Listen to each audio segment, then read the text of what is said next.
Hello, my name is Mark Messingslugger, Director of Financial Aid at Thomas More University, and welcome to MORETalks Minis on financial aid. So looking into the future of financial aid, all of the federal programs, so at the federal level, all of these get approved under an umbrella act in Congress called the Higher Education Authorization Act. The first one goes back to Lyndon Johnson in 1965 as actually part of his Great Society program. He wanted more young folks to have the opportunity to go to school, and so he implemented the Higher Education Act of 1965. A lot of the programs and policies and procedures that you see today at the federal level originally got their start in that 1965 Higher Education Act.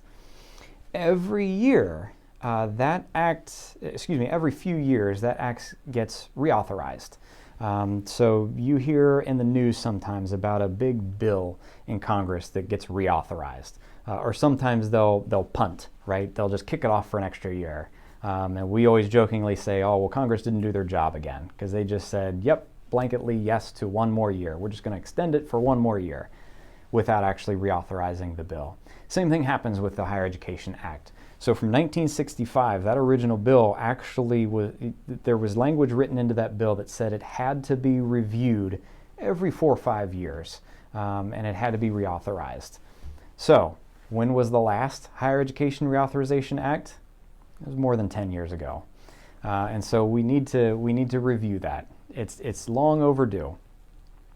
And so that is very much in the near future. So both sides of Congress have been trying to do that, and what happens is a lot of times both sides of the aisle agree on a lot of things, but it's just those few little things that they disagree on, and that's usually what happens in Congress.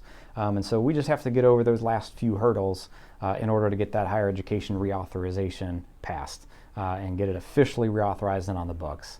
So what are the majority points that both sides of the aisle agree on genuinely? You're probably going to see a lot of loan simplification. So I mentioned in a previous video about student loans about how there's a lot of different repayment options for your student loans, and I mentioned in that video that there's almost too many. The government has realized that it's almost confusing how many student loan repayment options are out there. So that's going to be on the docket for sure, is trying to simplify that loan repayment process. What does that look like? Of course, you can't talk about loan repayment without loan forgiveness, so that's a possibility. I'm not sure how that will go in terms of the new reauthorization. I don't know that will be built into the act itself, or whether that will be kind of a separate piece of legislation if and when that does happen. But in terms of the higher education reauthorization, probably won't be part of that, but it could be. But definitely loan simplification as well as grant simplification.